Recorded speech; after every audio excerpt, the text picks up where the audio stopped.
All right. Hey, tree huggers and tree lovers. This is Suzanne, and it's Tuesday. So, we are going to do our interviews. Today, we have someone amazing. We have Tom Monte, and I've got to make sure I'm saying his name right. He's got the little accent mark on it. And let me make sure that we are streaming live onto, yep, there we go. Cool. All right. Tech is working. Good. Makes me happy. So, here on 100 for Trees, I'm Suzanne, and I'm the founder of 100 for Trees. I love trees. And so I wanted to make a difference. And I wanted to do it with where I could, and that was starting with me. So I also love running, even when it hurts really bad, which I don't always love running. I guess sometimes I kind of hate running. But I knew that if I could use my running to help trees, that was just a passion of mine. So I run 100 miles every single month to raise awareness and funds to plant trees. We did it last year in 2023, and we're on record to do it again this year. As a matter of fact, I'm right in the middle of it right now, and we call it the 10 by 10, which means I run 10 miles a day, 10 days in a row. We're on day 6 today.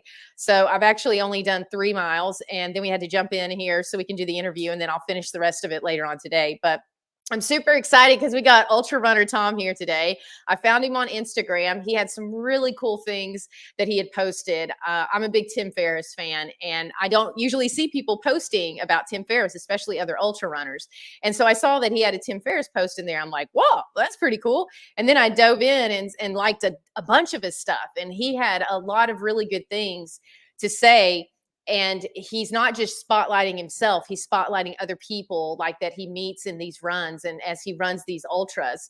So got to talking to him. He's a really cool guy. I wanted to share his story, which is also what we do on 100 for Trees. We share people's stories because I've met some amazing people along this journey. So without further ado, we are going to bring Tom into we're going to try to add him again. There he is. All right. Hey, Tom. Hello. How are you doing today? Good. Great. Thank you. Awesome. Awesome. I see you're outside. This is wonderful. Yeah, it's a great day today. So I figured best place to be is to be outside.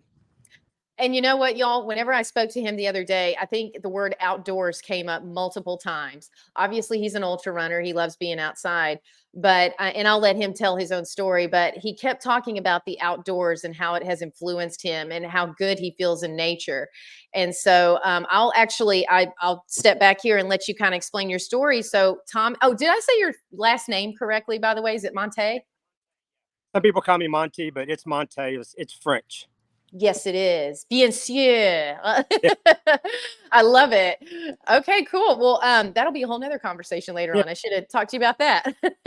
But so I would love to hear a little bit about your backstory. I think everyone could find that they could relate to this. So whenever, if you don't mind giving us a little bit of your backstory and maybe how you got into ultra running. Yeah. So 2018, I was going through a divorce. At that point, I weighed about 215 pounds. Earlier in my life, I've always been very active. I'm a Marine, U.S. Marine, once a Marine, always a Marine. So, and I've always been very, very active. Played soccer growing up. In 2009, I did an Ironman, so I knew what it felt like to be healthy. Um, 215 pounds. I was mentally and physically unhealthy, and I knew I had to do something to change. Something had to change. So I knew what I knew how to. I knew how to run, and I knew how to get back into it safely. So started off doing the run, walk stuff, and eventually started running. And then had a friend at one of my actually at Real Page where that's my previous corporate job. A guy challenged me. I got like 9 miles one day. He goes, actually the trail up in McKinney, and he challenged me because, oh, you can go further than 9 miles. So I did a half marathon, and then from there just kind of discovered the trails and discovered the community. In 2020, I volunteered with a race at a race out at Tyler State Park, and that's when I got introduced to the trail community. And prior to that, I'd attempted an ultra, DNF'd it 40 miles. I was attempting 100K. But it was then that I got the bug. I mean, I saw the trail running community, Dallas Dirt Runners. I got connected with them out there, and just kind of began my journey there. That's quite a story to go from 215 pounds to an ultra runner. That's that. I think that challenge element. Guys are like this, I believe. When they remember how they felt. You said something interesting. I remember how that felt to feel good, to be in shape, and you realize that, hey, I want to get back there. And now you did this at a little bit of an older age, and I don't mean older in any kind of offensive way, but I think this is actually really important because that's an excuse a lot of people use. Oh, I'm too old to do that, or wait till you hit 45, wait till you hit 50. Well, I'll be 57 on Thursday. Woo! Happy early birthday, man. So you're never too old to start over. That's right. Did y'all hear that? Say it again. Say it You're again. never too old to start over. There you go. That's it right there.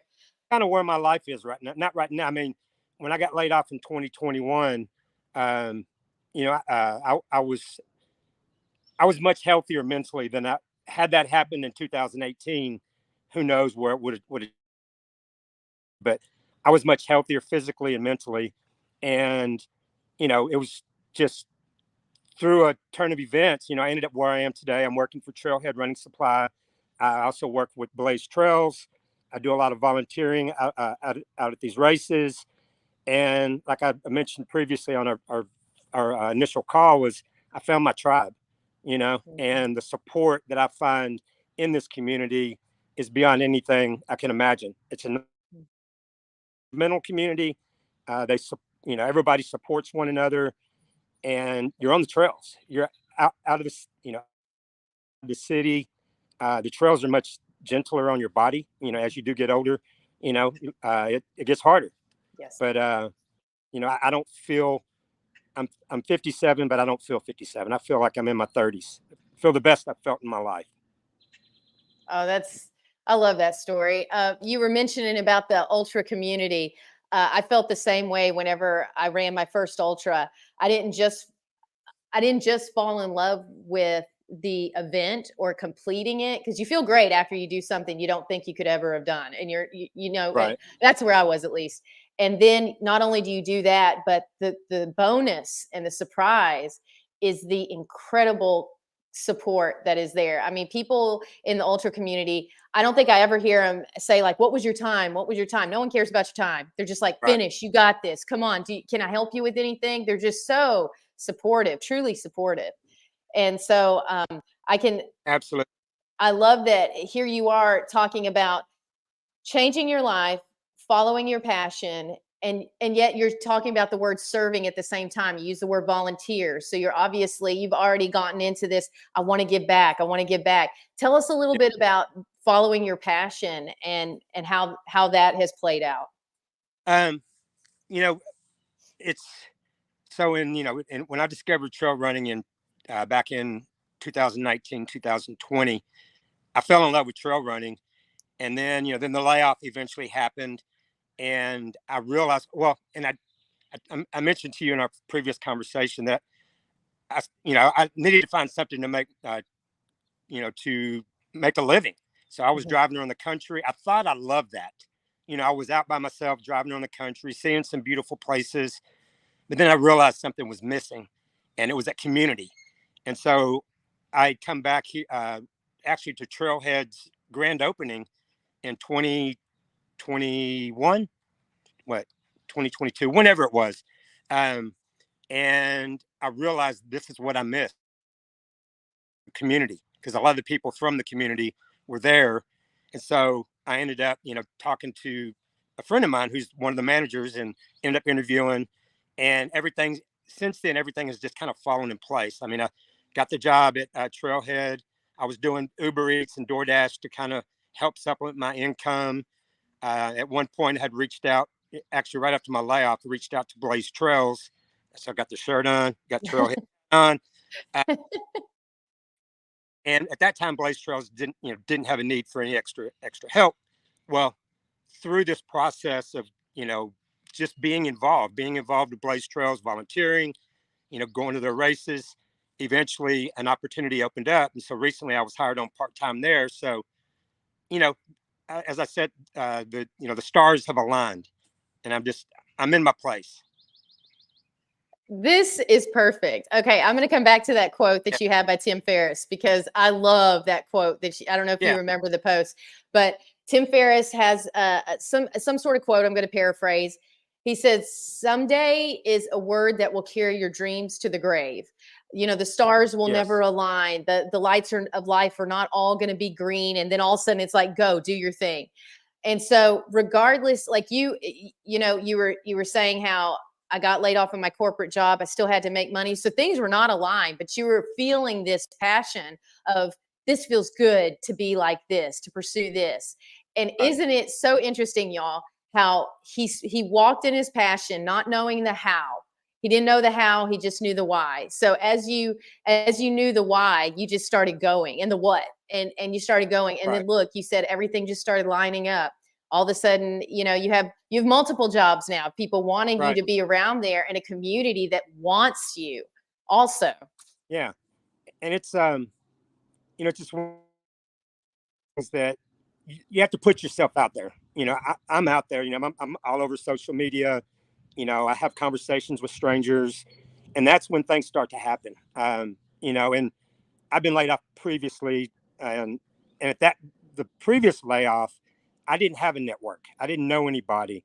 Kind of lived in my own little world, and it was after that layoff that I actually kind of going way back in 2000. Well, I say way back 2000. So I went to work at Starbucks. Had a have at that time my kids were home. I was married, needed to make some money, so and needed benefits, and so started working there, and it really opened my eyes to the world. Um, Prior to that, I was very judgmental. Um, I lived in a tunnel, and working at Starbucks with the younger generation. Um, I felt like Daddy got his groove back. So and that's where things change. And I was telling someone about a book I read called How Starbucks Changed My Life. There's actually a book called that. I encourage everybody, even if you don't work at Starbucks, how it changed. There was an older gentleman. He was in the advertising. He was an advertising executive. He got laid off. He was very judgmental. He went to work at a Starbucks in New York City, and he knew he needed insurance because he was diagnosed with brain cancer. It's just a great story. Oh, wow. But Wow. my brother had actually given me that book a long time ago, and I read it, and I felt everything that he felt. And so anyway, Starbucks basically was the point where my life was changed from somebody living in a box to being a little more open-minded to think, That, when things open-minded to things that are presented to me that normally 10 or 15 years ago, I would have said, no way. yeah. Well, you know, Tom, that it takes a unique person to actually be open to those things when they're presented.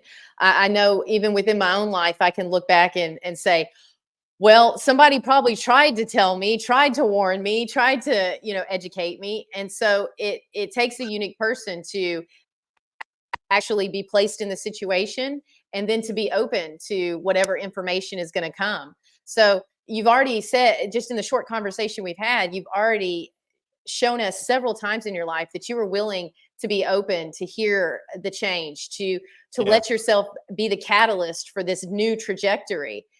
And I just find that so intriguing because a lot of people will use excuses to hold themselves back and stay in a comfortable Right. place.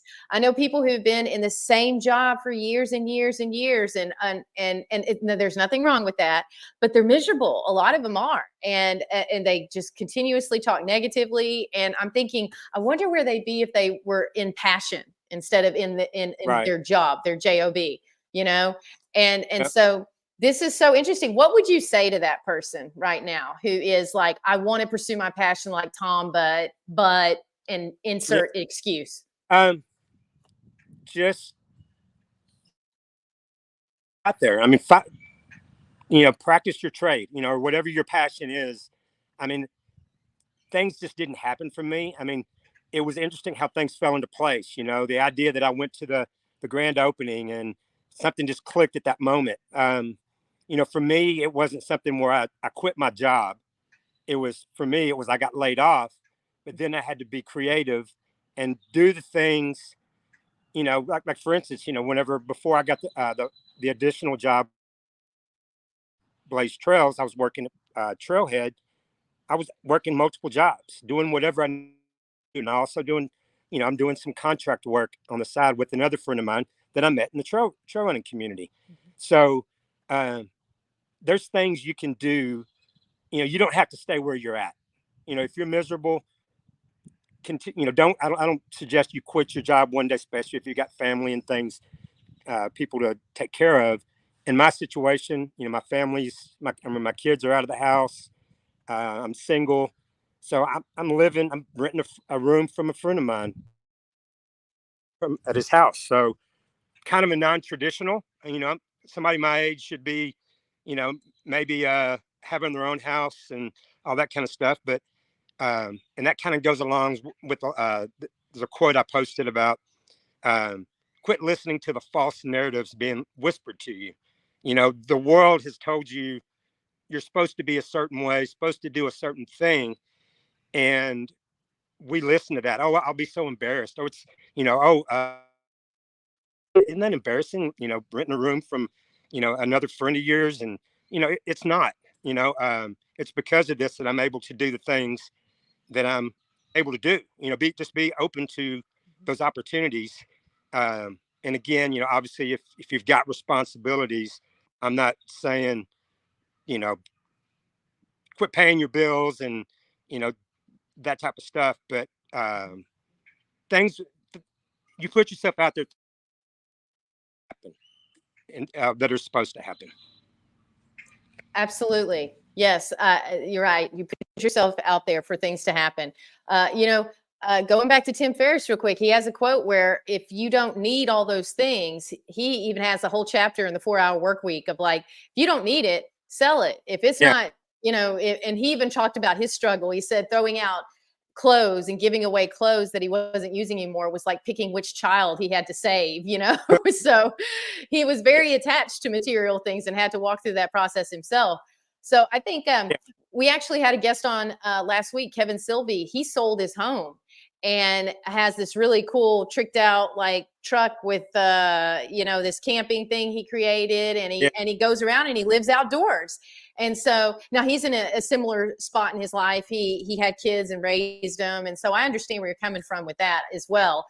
Having kids that I'm raising currently in the middle of right now, and and Joey also made a comment that you have a great mustache, by the way. We have a comment on there. I don't know if you saw it yet. And, Yeah. and talking about the guy you interviewed, living in a van down by the river is one of my dreams. A nice van, but in the You future. got to say it like he does, like get Yeah, the whole motion. exactly. Yeah, exactly. We're aging ourselves a little bit. Yeah. Yeah. Look up Chris Farr down by the river, living down Yes. by the river. It's hilarious. Go look it up, y'all. Oh, But did yeah, I mean that's. Oh, go ahead. no, did you want to say something to that? You said a van down No, by the river, like kind of making a yeah, joke, but you looked no, like you were, yeah. no. And that's when I was in my corporate job. Back whenever COVID happened, the whole living, working remote. I was actually researching it and all that stuff, and it's interesting because my goal in life was to make a six-figure income. I got laid off in January 2021. My W-2 for 2020 was $99,000. So it wasn't supposed to happen. It's God saying, nope, this wasn't meant for you, and don't get me wrong, I loved my corporate job. I made good money. I was able to take care of my family. I had a lot of responsibilities, and the timing, my youngest daughter had just college. Um, divorce was final. So I was able to do some things that I really, I sat down and said, what direction do I see my life going? And I didn't know. And, I was traveling the country. And like I said, things just kind of aligned. I went to a grand opening with the community that I didn't know I missed until I showed up. Mhm. So half the thing is just showing up and being present. This is interesting. You say this. So here you were having a whole nother lifetime before what you're doing now. At times it must feel like, hey, that was like a whole nother person, a whole nother life. And there's a lot of Yep. people who are coming into this place now. I help people build back-end software with their businesses, and there's a lot of people who are older who have this illusion that they can't do it because the tech is too much for them.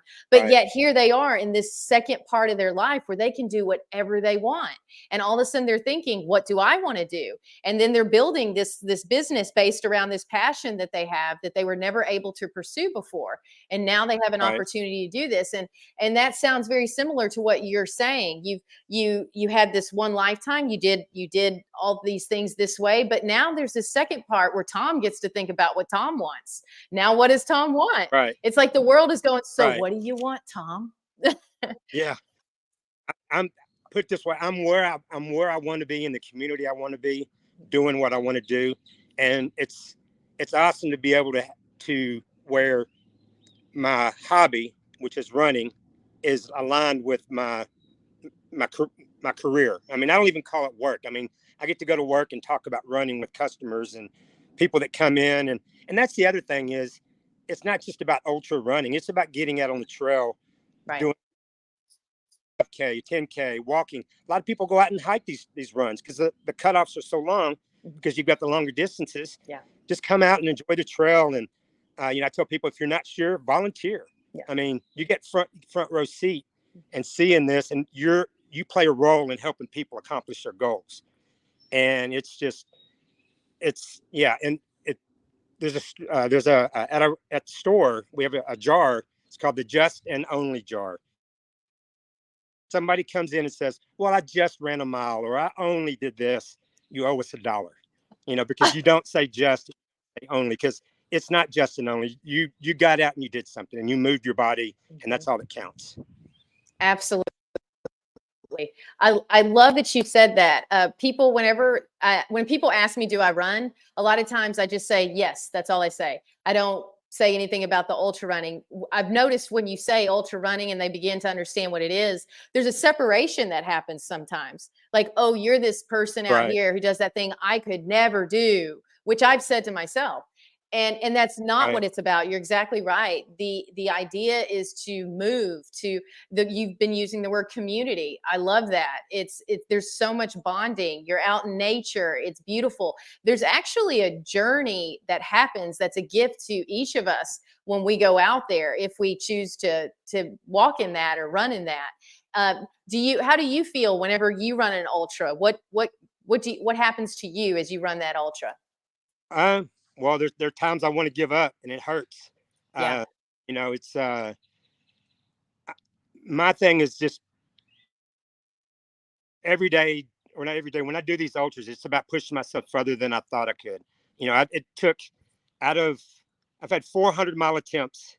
I've DNF'd 3 of them, but I keep going back for more. I've got, in March, I've got a miler at Grasslands, and March 16th or 17th. And I don't know how it's going to. Grasslands is that in Dallas, around the Dallas area? Yeah, it's Decatur, Texas. Decatur. I've done that one. Okay. Yeah. Yeah, that's a good one. LBJ Grasslands.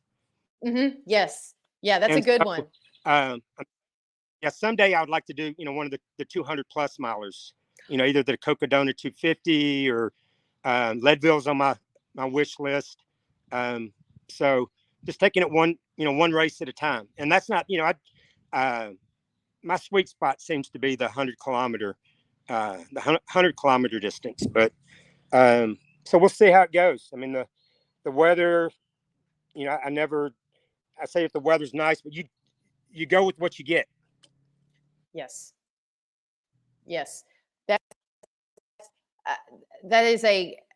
That's a great way to express it.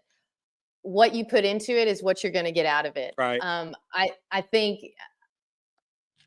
the more you can go into it, just almost like a giving spirit, like you're giving this gift to yourself, and then you're walking in there like, okay, I don't know what's coming, but let's go. And so when you have Right. those, you can have those moments, those ups, those downs, and not being sure if you're going to finish it. I tell people all the time, the ultra is ran before you even get to the starting line, because there's so much preparation that has to occur just to get to the starting line, because none of us are guaranteed to finish in that ultra. None of Right. us are, you know. And that's the thing is the other thing is being okay with it did not finish. You know, a lot of people get upset. You know, you put a lot of work. There's a lot of training going into it. You know, you you're training and you're like, man, I feel this is the best I felt. I had my long training run.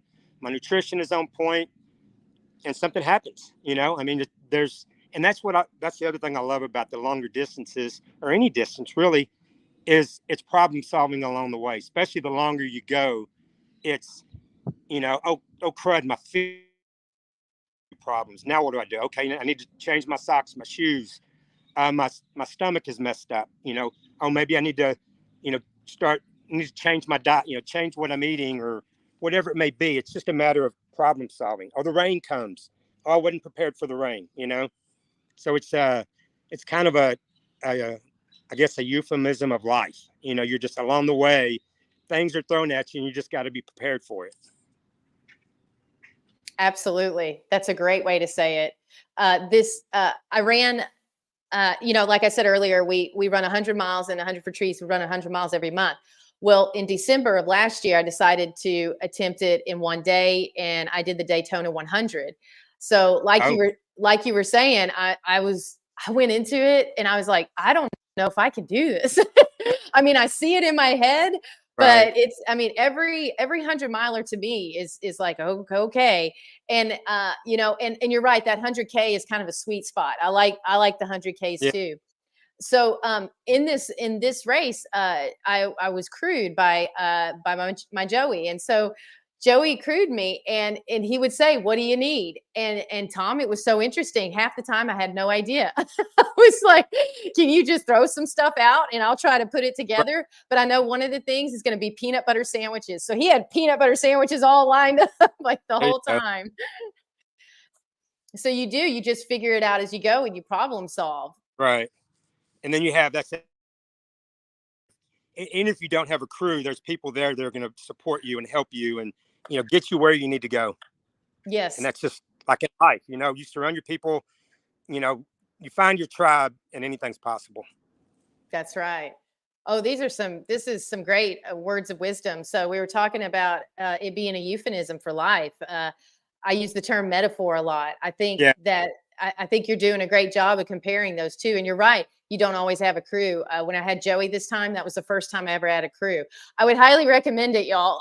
Yeah. but but you get angels. I call them angels. They just get sent to you during a race, and you have no idea. Like I said, you go into there and you're like, okay, did the best I could to get here. Let's see what Yeah. happens. And then you'd be amazed what life shows you and brings to you, just like Yeah. in real life, just like you're saying, just like you stepped out in faith and decided to follow your passion. And look what Yeah. all these things that have happened, this community that's embraced you, that you have Yeah. also embraced. Right. And you're talking about back to people would be there to help you. It's like I had a friend in Bridgeport. The Bridgeport race was this past weekend. Out in Bridgeport, Texas. I had a friend that um, her back was giving her problems, and one of my other friends, she was actually the medical. She did medical for the race, and so the one girl, she was having back problems, and so the medic said, "Hey, let me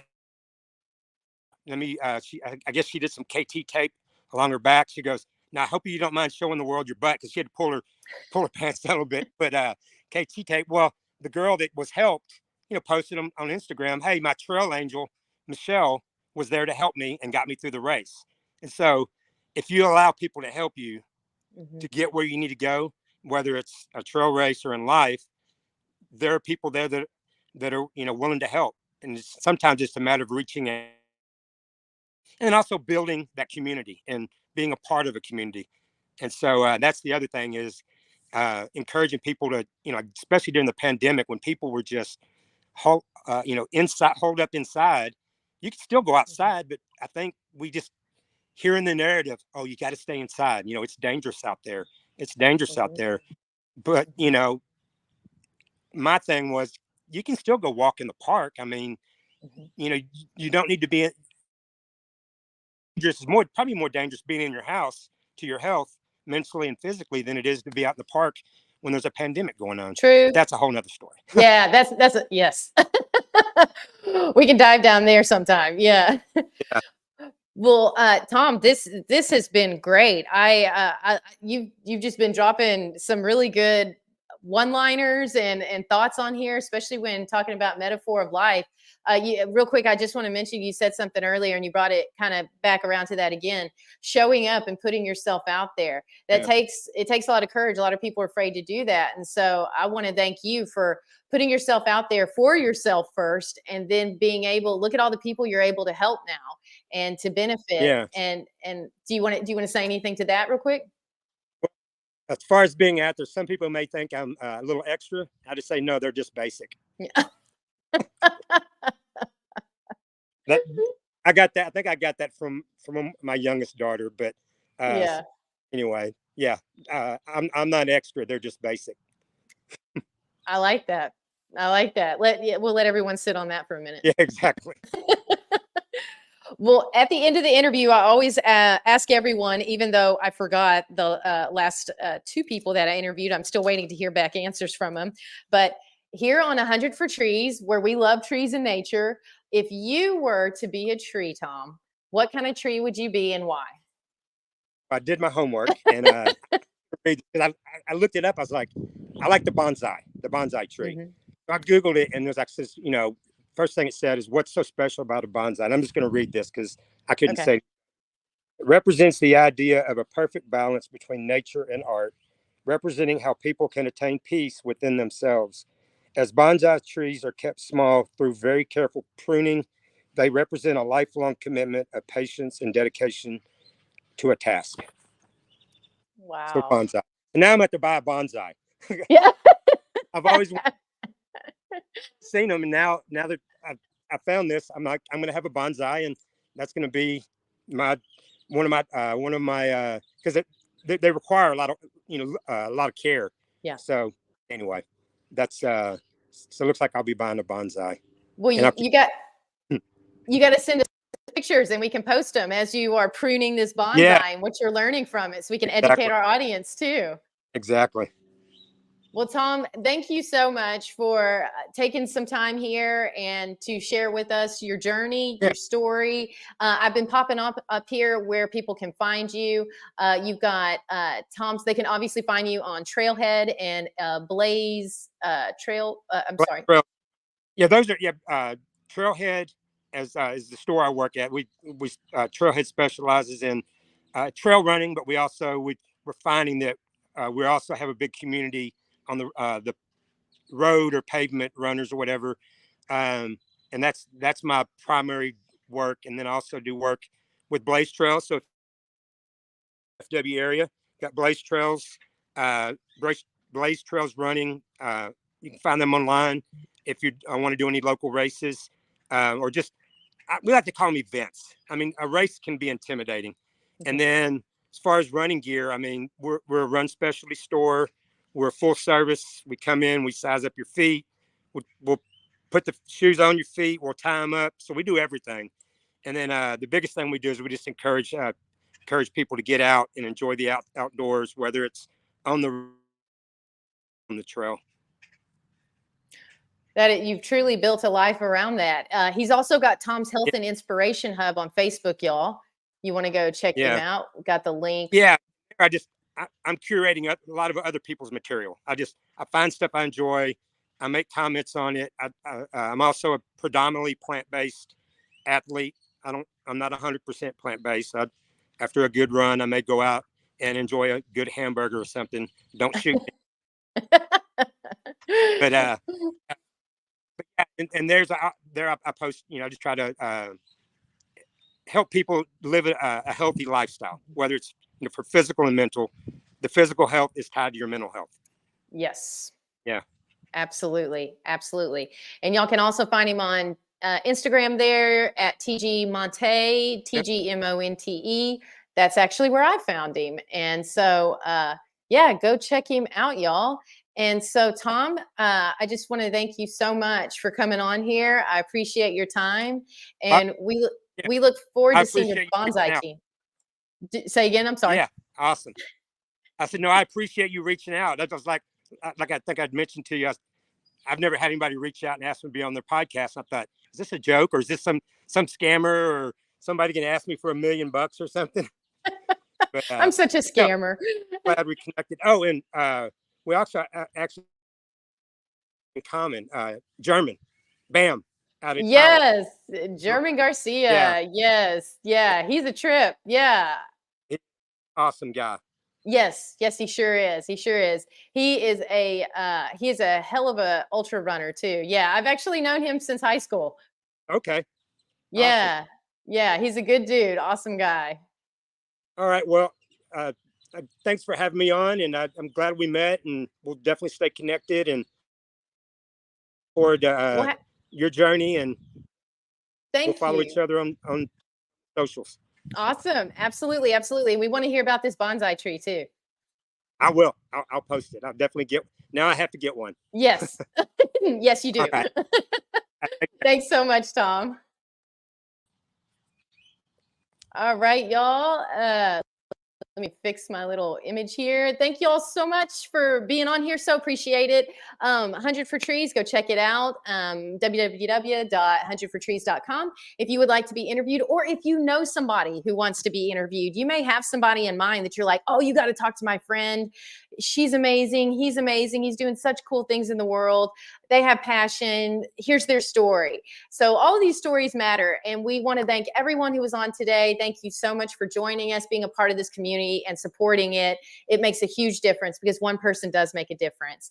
If y'all have any questions, feel free to reach out to me. And if you'd like someone interviewed, check out the website. If you'd like to donate, you can go on to www.100fortrees.com/donate, and we can plant some trees. So y'all stay tuned to the Facebook page because we are in the middle of the 10 by 10.